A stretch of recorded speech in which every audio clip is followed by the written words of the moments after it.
ನೋಡ್ತಾ ಇದ್ರೆ ವಿವಿಸಿ ನ್ಯೂಸ್. ನಾನು ಸ್ವಾಗತ.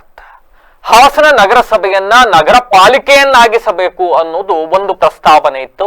ಇದೀಗ ನಗರ ಪಾಲಿಕೆಯನ್ನ ಮತ್ತಷ್ಟು ಮೇಲ್ದರ್ಜೆಗೇರಿಸಿ ಹಾಸನ ನಗರಸಭೆಯನ್ನ ಮಹಾನಗರ ಪಾಲಿಕೆಯನ್ನಾಗಿ ಮಾಡಬೇಕು ಎಂದು ಒಂದಿಷ್ಟು ಎಲ್ಲ ಕಾರ್ಯವ್ಯಾಪ್ತಿಯಲ್ಲಿ ಏನೇನು ಮಾಡಬೇಕು, ಬ್ಯಾಕ್ ಎಂಡ್ ವರ್ಕ್ ಎಲ್ಲವೂ ಕೂಡ ನಡೆದಿತ್ತು.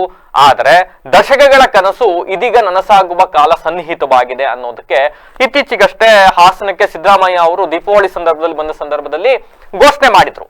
ಹಾಸನವನ್ನ ನಗರ ಪಾಲಿಕೆಯನ್ನಾಗಿ ಮಾಡ್ತೀವಿ ಅಂತ ಘೋಷಣೆಯನ್ನ ಮಾಡಿದ್ರು. ಮೊನ್ನೆ ಅಷ್ಟೇ ಹಾಸನ ನಗರಸಭೆಯವರು ಸ್ಟೇಡಿಯಂನಲ್ಲಿ ರಿಪಬ್ಲಿಕ್ ಡೇ ಇದ್ದ ಸಂದರ್ಭದಲ್ಲಿ ಒಂದಿಷ್ಟು ಟಿಪ್ಪರ್ ಆಟೋಗಳಿಗೆ ಚಾಲನೆ ಕೊಟ್ಟರು. ಅದಾಗಲೇ ಎಲ್ಲ ಟಿಪ್ಪರ್ ಆಟೋಗಳಿಗೆ ಹಾಸನ ಮಹಾನಗರ ಪಾಲಿಕೆ ಅಂತ ಆಲ್ರೆಡಿ ಸ್ಟಿಕ್ಕರ್ಗಳನ್ನು ಸಾಗೋಗ್ಬಿಟ್ಟಿತ್ತು. ಇದೀಗ ರಾಜ್ಯ ಸರ್ಕಾರ 21ನೇ ತಾರೀಕು ಒಂದು ಅಧಿಸೂಚನೆಯನ್ನ ಹೊರಡಿಸಿದೆ. ಈ ಮೂಲಕ ಹಾಸನ ನಗರಸಭೆ ವ್ಯಾಪ್ತಿಗೆ ಮತ್ತೆ ಹೆಚ್ಚುವರಿಯಾಗಿ 12 ಗ್ರಾಮಗಳನ್ನ ಸೇರ್ಪಡೆಗೊಳಿಸಲಾಗಿದೆ. ಈ ಹಿಂದೆ ಒಂದಿಷ್ಟು ಗ್ರಾಮಗಳನ್ನ ಸೇರ್ಪಡೆ ಮಾಡಲಾಗಿತ್ತು. ಸುಮಾರು 25ಕ್ಕೂ ಹೆಚ್ಚು ಗ್ರಾಮಗಳನ್ನ ನಗರಸಭಾ ವ್ಯಾಪ್ತಿಗೆ ಸೇರಿಸಲಾಗಿತ್ತು. ಇದೀಗ ಮತ್ತೆ ಹೆಚ್ಚುವರಿಯಾಗಿ 12 ಗ್ರಾಮಗಳನ್ನ ಸೇರ್ಪಡೆ ಮಾಡಲಾಗಿದೆ.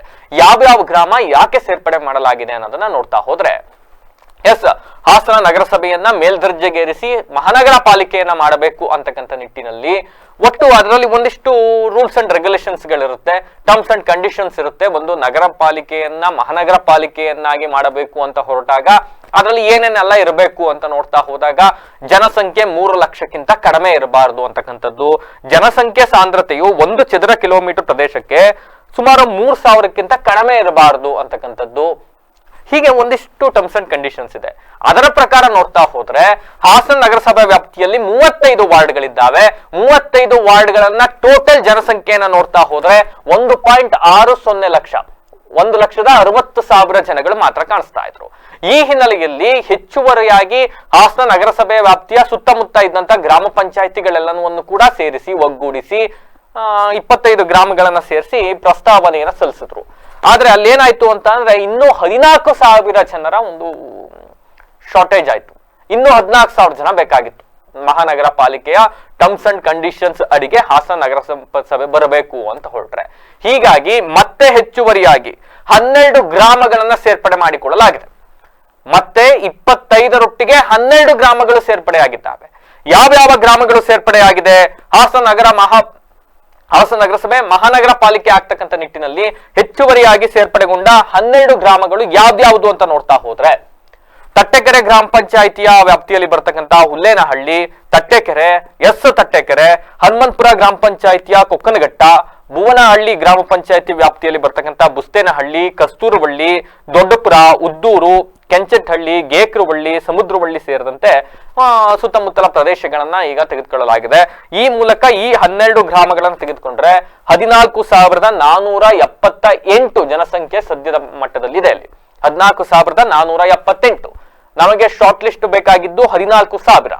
ಹೀಗಾಗಿ ಸರ್ಕಾರದ ನಿಯಮಾವಳಿಗಳನ್ನ ಫುಲ್ಫಿಲ್ ಮಾಡ್ತಕ್ಕಂಥ ನಿಟ್ಟಿನಲ್ಲಿ 12 ಗ್ರಾಮಗಳನ್ನ ಹೆಚ್ಚುವರಿಯಾಗಿ ಸೇರ್ಪಡೆ ಮಾಡಿಕೊಂಡು ಈ ಮೂಲಕ ಹಾಸನ ನಗರಸಭೆಯನ್ನ ಮಹಾನಗರ ಪಾಲಿಕೆಯನ್ನಾಗಿ ಮೇಲ್ದರ್ಜೆಗೇರಿಸುವ ನಿಟ್ಟಿನಲ್ಲಿ ಈಗಾಗಲೇ ಎಲ್ಲ ಬ್ಯಾಕ್ ಎಂಡ್ ವರ್ಕ್ಗಳು ಕೂಡ ನಡೀತಾ ಇದೆ.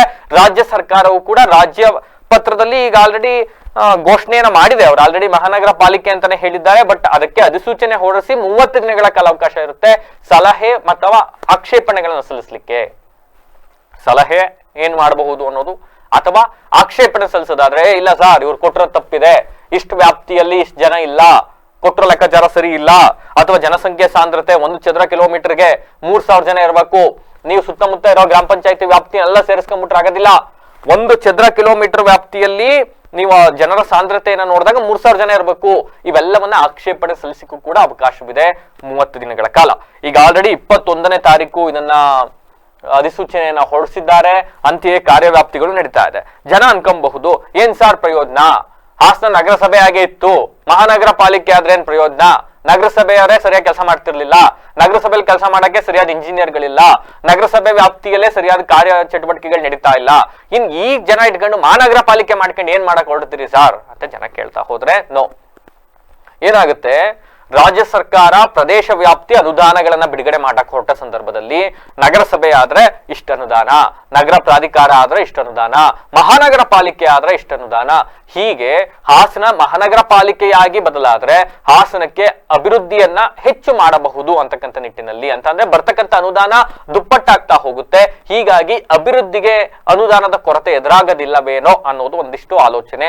ಹೀಗಾಗಿ ಮಹಾನಗರ ಪಾಲಿಕೆಯನ್ನ ಮಾಡ್ಲಿಕ್ಕೆ ಹೊರಟಿದ್ದಾರೆ. ಇನ್ನೊಂದಿಷ್ಟು ಜನಕ್ಕೆ ಡೌಟು, ಅಲ್ಲ ಸರ್ ಈಗ ಹಾಸನ ಏನೋ ಮಹಾನಗರ ಪಾಲಿಕೆ ಆಗ್ಬಿಡುತ್ತೆ, ಸದ್ಯ ನಮ್ಮ ಹತ್ರ ಇರ್ತಕ್ಕಂಥದ್ದೆಷ್ಟು 35 ವಾರ್ಡ್ಗಳು ಮಾತ್ರ ಇದ್ದಾವೆ, ಈ ಕೌನ್ಸಿಲರ್ಗಳೇ ಮುಂದುವರಿತಾರಾ ಅಥವಾ ಹೊಸ ಕೌನ್ಸಿಲರ್ಗಳು ಬರ್ತಾರಾ, ಕೌನ್ಸಿಲರ್ಗಳ ಕತೆ ಏನು, ವಾರ್ಡ್ಗಳ ವಿಂಗಡಣೆ ಹೆಂಗಾಗತ್ತೆ, ಈ ರೀತಿಯಾದಂತ ಒಂದಿಷ್ಟು ಡೌಟ್ಗಳಿದೆ. ಸೊ ಬೇಸಿಕಲಿ ಈ ಬಗ್ಗೆಯೂ ಕೂಡ ಟೆಕ್ನಿಕಲಿ ಈಗ ಆಲ್ರೆಡಿ ಸಿದ್ಧತೆಗಳನ್ನ ಮಾಡ್ಕೊಳ್ತಾ ಇದ್ದಾರೆ. ಬಟ್ ಬೇಸಿಕಲಿ ಸದ್ಯ ಏನು ಅಂತ ಅಂದ್ರೆ ಹಾಸನದಲ್ಲಿ ಈಗ ಸದ್ಯ ಇರತಕ್ಕಂಥದ್ದು 35 ವಾರ್ಡ್ಗಳಿದ್ದಾವೆ. 35 ವಾರ್ಡ್ಗಳಲ್ಲಿ ಈಗ ಆಲ್ರೆಡಿ ನಗರಸಭಾ ಕೌನ್ಸಿಲರ್ಗಳಿದ್ದಾರೆ, ಅಧ್ಯಕ್ಷರು ಉಪಾಧ್ಯಕ್ಷರು ಎಲ್ಲರೂ ಕೂಡ ಆಗಿದ್ದಾರೆ. ಆದ್ರೆ ಈ ಅಧಿಕಾರ ಕೇವಲ ಇನ್ನೊಂದು ವರ್ಷ ಇದೆ, 13 ತಿಂಗಳೇನೋ ಇದೆ, ಒಂದು ವರ್ಷ ಅನ್ಕೊಳ್ಳಿ ನಿಯರ್ಲಿ. ಇನ್ನು 13 ತಿಂಗಳು ಈಗೇನಿದೆ ಬಾಡಿ ಈಗ ಜನರೇಟ್ ಆಗಿದೆ ಆ ಬಾಡಿಯೇ ಅಧಿಕಾರದಲ್ಲಿ ಇರ್ತದೆ. ಅದಾದ ನಂತರ ಮರುಚುನಾವಣೆ ಆಗುತ್ತೆ. ಇಷ್ಟೊತ್ತಿಗೆ ಆಲ್ರೆಡಿ ಮುಗ್ದೋಗ್ಬೇಕಾಗಿತ್ತು, ಇವ್ರು ಅಧ್ಯಕ್ಷರು ಉಪಾಧ್ಯಕ್ಷರು ಅಂತ ಹೇಳ್ಬಿಟ್ಟು ಅದೇನೋ ಕೋರ್ಟ್ಗೆ ಹಾಕೊಂಡ್ರು ಮೀಸಲಾತಿಗೆ, ಹಂಗಾಗಿ ಮುಂದೂಡ್ತು. ಸದ್ಯ 35 ವಾರ್ಡ್ಗಳಿಗೆ 2018ರಲ್ಲಿ ಚುನಾವಣೆ ನಡೆದಿತ್ತು. ಆದ್ರೆ ಅಧ್ಯಕ್ಷರು ಉಪಾಧ್ಯಕ್ಷರ ಆಯ್ಕೆ ತಡವಾದ ಹಿನ್ನೆಲೆಯಲ್ಲಿ ಮತ್ತೆ ಒಂದು ವರ್ಷ ಮುಂದಕ್ಕೆ ಹೋಯ್ತು. ಹಂಗಾಗಿ ಇನ್ನ 13 ತಿಂಗಳಿದೆ. 13 ತಿಂಗಳ ಆದ್ಮೇಲೆ ಏನಾಗುತ್ತೆ ಅಂತ ಹೋದ್ರೆ 35 ವಾರ್ಡ್ಗಳೇನಿದ್ದಾವೆ ಅದು 55 ವಾರ್ಡ್ಗಳಾಗಿ ಬದಲಾಗುತ್ತಂತೆ. 35 ವಾರ್ಡ್ 55 ವಾರ್ಡ್ ಆಗುತ್ತೆ. ಯಾವ್ಯಾವ ನಗರಸಭೆ ವ್ಯಾಪ್ತಿಗೆ ಈಗೆಲ್ಲ ಗ್ರಾಮ ಪಂಚಾಯತಿಗಳು ಸೇರ್ಕೊಂಡಿದ್ದಾವಲ್ಲ ಅವೆಲ್ಲ ಕೂಡ ವಾರ್ಡ್ಗಳಾಗಿ ಕನ್ವರ್ಟ್ ಆಗುತ್ತೆ. ಅವೆಲ್ಲ ವಾರ್ಡ್ ಆದ್ಮೇಲೆ ನಗರಸಭೆ ಅಧ್ಯಕ್ಷರು ಬಂದು ಮೇಯರ್ ಆಗ್ತಾರೆ, ಆಯುಕ್ತರು ಬಂದು ಪೌರಾಯುಕ್ತರಾಗ್ತಾರೆ, ಇನ್ನ ಉಪ ಆಯುಕ್ತರು ಸೂಪರ್ಡೆಂಟು ಮತ್ತೊಂದು ಇನ್ನೊಂದಿಷ್ಟು ಹುದ್ದೆಗಳು ಎಲ್ಲ ಬರ್ತವೆ. ಈಗಿರೋ ಯಾರೋ ಒಬ್ಬರೇ ಇಂಜಿನಿಯರು, ಲೈಟ್ನು ಅವರೇ ನೋಡ್ಕೊತಾರೆ, ಸಿವಿಲ್ನು ಅವರೇ ನೋಡ್ಕೊತಾರೆ, ಹಿಂಗೆಲ್ಲ ಇರುತ್ತಲ್ಲ ಅವೆಲ್ಲ ಆಗ ಬದಲಾಗುತ್ತೆ. ಅವರೆಲ್ಲ ಬದಲಾಗಬೇಕು, ಆಗುತ್ತೋ ಇಲ್ವೋ ಗೊತ್ತಿಲ್ಲ. ಆಕ್ಚುಲಿ ಆನ್ ರೂಲ್ಸ್ ಪ್ರಕಾರ ಹೋಗ್ಬೇಕು ಅಂದ್ರೆ ಬದಲಾಗಬೇಕು. ಒಂದೊಂದು ವಿಭಾಗಕ್ಕೆ ಒಬ್ಬೊಬ್ರು ಇಂಜಿನಿಯರ್ಗಳು ಬರಬೇಕು. ಈ ಇಂಜಿನಿಯರ್ಗಳ ಕೊರತೆ ಅಂತ ಏನಿದೆ ಇವೆಲ್ಲವೂ ಕೂಡ ಒಂದಿಷ್ಟು ಫುಲ್ಫಿಲ್ ಆಗಬಹುದು. ಒಟ್ಟಿನಲ್ಲಿ ಹಾಸನ ನಗರಸಭೆಯನ್ನ ಮಹಾನಗರ ಪಾಲಿಕೆಯನ್ನ ಮಾಡುವ ನಿಟ್ಟಿನಲ್ಲಿ ಜನಸಂಖ್ಯೆ ಏನಿರಬೇಕು ಅದನ್ನ ಹೆಂಗೆ ತೋರಿಸಬೇಕು ಅದನ್ನ ತೋರಿಸಿದ್ದಾರೆ. ಸದ್ಯ 14,000 ಜನ ಶಾರ್ಟ್ ಇತ್ತಂತೆ, ಈಗ ಅದಕ್ಕೆ 14,478, ಇನ್ನೊಂದು ಸ್ವಲ್ಪ ಎಕ್ಸ್ಟ್ರಾನೇ ಇರಲಿ ಅಂತ 478 ಜನನು ಸೇರಿಸಿ 12 ಗ್ರಾಮಗಳನ್ನ ಸೇರಿಸಿ ಸದ್ಯ ಪ್ರಸ್ತಾವನೆಯನ್ನು ಕೂಡ ಸಲ್ಲಿಸಿದ್ದಾರೆ. ರಾಜ್ಯ ಪತ್ರವನ್ನು ಕೂಡ ಹೊರಡಿಸಿದೆ. ಅದರಲ್ಲೂ ಕೂಡ ಅಧಿಸೂಚನೆಯಲ್ಲಿ ಮಹಾನಗರ ಪಾಲಿಕೆ ಅಂತ ಅವರು ಕೂಡ ಕರ್ನಾಟಕ ರಾಜ್ಯ ಪತ್ರದಲ್ಲಿ ಈಗ ಆಲ್ರೆಡಿ ಅವರು ಕೂಡ ಮೆನ್ಷನ್ ಕೂಡ ಮಾಡಿದ್ದಾರೆ. 30 ದಿವಸಗಳ ಕಾಲಾವಕಾಶ ಇದೆ. ಒಂದಿಷ್ಟು ಆಕ್ಷೇಪಣೆ ಅಥವಾ ಸಲಹೆ ನೀಡೋಕೆ ಅವಕಾಶವಿದೆ. ಮಹಾನಗರ ಪಾಲಿಕೆ ಆದರೆ ಸ್ಟ್ರಕ್ಚರ್ ಗಳನ್ನ ಯಾವ ರೀತಿ ಮಾಡಬೇಕು ಏನು ಎತ್ತ ಅಂತಕ್ಕಂಥ ನಿಟ್ಟಿನಲ್ಲೂ ಕೂಡ ಈಗ ಆಲ್ರೆಡಿ ಬ್ಯಾಕ್ ಎಂಡ್ ಅಲ್ಲಿ ವರ್ಕ್ ನಡೀತಾ ಇದೆ. ಫೈನ್, ನೋಡೋಣ. ಹಾಸನವು ಕೂಡ ಮಹಾನಗರ ಪಾಲಿಕೆಯಾಗಿ ಬದಲಾಗುವ ದಶಕಗಳ ಕನಸು ಕೊನೆಗೂ ಕೂಡ ಈಡೇರುವ ಕಾಲ ಸನ್ನಿಹಿತವಾಗಿದೆ. ನಾವು ಕೂಡ ಇನ್ನು ಮೇಲೆ ಹಾಸನ ನಗರಸಭೆ ಅಲ್ಲಪ್ಪ ನಮ್ದು ಮಹಾನಗರ ಪಾಲಿಕೆ ಅಂತ ಹೇಳ್ಕೊಂಡು ಓಡಾಡಬಹುದು. ಫೈನ್, ಹಾಸನ ನಗರಸಭೆ ಮಹಾನಗರ ಪಾಲಿಕೆ ಆಗುವ ಕಾಲ ಸನ್ನಿಹಿತವಾಗಿದೆ. ಈ ನಿಟ್ಟಿನಲ್ಲಿ ಮತ್ತೆ 12 ಗ್ರಾಮಗಳನ್ನ ಸೇರಿಸ್ಕೊಂಡಿದ್ದಾರೆ. ಅಧಿಕೃತವಾಗಿ ಅಧಿಸೂಚನೆಯು ಕೂಡ ಹೊರಟಿದೆ. ನೋಡೋಣ ಮುಂದೆ ಇನ್ನೇನೇನು ಆಗಬಹುದು ಅನ್ನೋದನ್ನ. ಇದಾಗಿತ್ತು ಇವತ್ತಿನ ವಿಶೇಷ. ನಿರಂತರ ಸುದ್ದಿಗಾಗಿ ನೋಡ್ತಾ BBC ಟಿವಿ. ಸದ್ಯ ಕಡೆ ನಮ್ಮ ಕಡೆ.